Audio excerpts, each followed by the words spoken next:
Let's talk about a watch that's punching so far above its weight, it's kind of ridiculous. This is the Berny Dual Crown Diver, a vintage-inspired super compressor-style diver. Yes, the kind with internal bezels, two crowns, and a design throwback straight to the 1960s.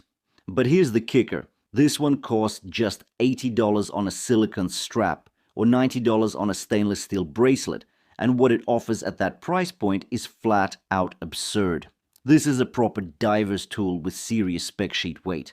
We're talking 200 meters of water resistance, a fully stainless steel case, screw-down crown, day and date complications, and a Japanese automatic movement with a 42-hour power reserve. And on top of all that, this isn't just one of those looks like Sapphire situations. Nope. You get actual sapphire crystal on the front and even on the exhibition case back. A genuine sapphire sandwich on a sub $100 watch. Also, the link to the listing is in the description below the video, so do check it out if you're after a sharp price.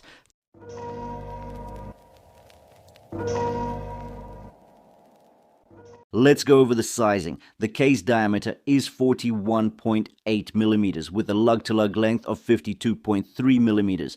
So yes, it wears tall. The lug width is 19 millimeters, which is a bit unusual, but works visually here. Height comes in at 13.4 millimeters, which is fairly standard for a diver with dual crowns and a domed case back. On the silicone strap, it weighs a very manageable 105 grams. Opt for the bracelet and you're still only at around 160 grams. For something this rugged, it's still very wearable. Now on wrist, this is a watch that definitely makes a statement, but not in an obnoxious way. On my 6.5-inch wrist, it hugs nicely thanks to those sharply sloped, downward curving lugs. And despite the longer lug-to-lug measurement, there's no real overhang. It just wears balanced and bold. From the side profile, the watch reveals its tough character.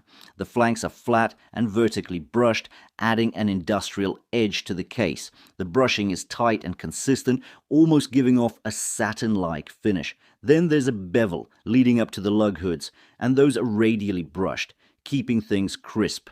There are no sharp corners here, everything's smoothed off and thoughtfully machined.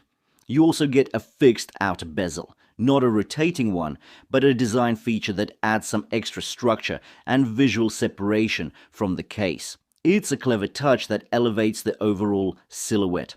The top lip of the bezel is polished, while the outer edge has that same radial brushing as the lugs.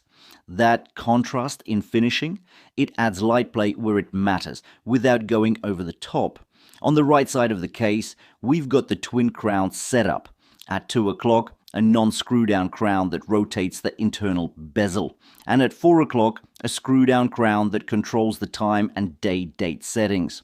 Both crowns are large, waffle-textured, and feel period correct. And more importantly, they're extremely easy to grip and use. The internal bezel rotates bi-directionally, and the movement is smooth, tactile, and holds its position well. Flip the watch over, and the screw-down exhibition case back reveals the decorated rotor of the Miyota 8215. It's a dependable Japanese automatic movement with 21 joules, 21,600 beats per hour, and of course, that 42-hour power reserve. It's not high horology, but it's rock solid for daily wear and known for longevity and reliability. Let's talk crystal. Up top, it's a flat slab of sapphire that sits just a hair above the fixed bezel. You also get anti-reflective coating, which helps with clarity and legibility. And yes, the back crystal is sapphire too, something you simply don't see on watches under $100. Now, let's dive into the dial. You've got options here: black, white, and this beautiful sunburst burnt orange, which is my personal favorite. The internal bezel doubles as the menu track, slanting inward to create depth and adding a luminous pip at 12 o'clock. Inside the dial, things get interesting. We have applied chrome-edged batons, along with applied numerals at 12 and 6. All indices and hands, except the small 3 o'clock marker, are lume-filled. That 3 o'clock marker has been shortened to make room for the day and date window, which is neatly integrated into the dial. Even then, the marker still glows. The center of the dial features a waffle texture. A grid of small squares radiating out from the pinion, surrounded by a smooth, glossy ring that balances out the texture with clean reflection. Hands are an interesting mix. The hour hand is paddle-shaped, the minute hand is arrow-styled, and the sweeping seconds hand is red with a luminous triangle near the tip. It's a bold combo, but somehow it all clicks. As for lume, it's excellent. The brightness is strong, the longevity is impressive, and the triangular pip on the internal bezel is a great touch. The lume is highly reactive and holds light well, making this more than just a daytime diver. On the wrist, the silicone strap is surprisingly nice.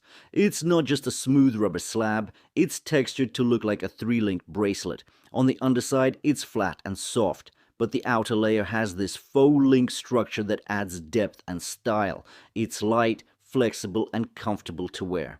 The buckle is plain, unsigned, but it's solid and does the job. All in, this Berny Dual Crown Diver is a serious value proposition. Sapphire crystal front and back, a trusted Japanese movement, dual crown functionality, a day-date complication, and 200 meters of water resistance, all for $80 on strap or $90 on bracelet. This isn't just a budget diver, it's a fully capable tool watch that just happens to cost less than dinner for two.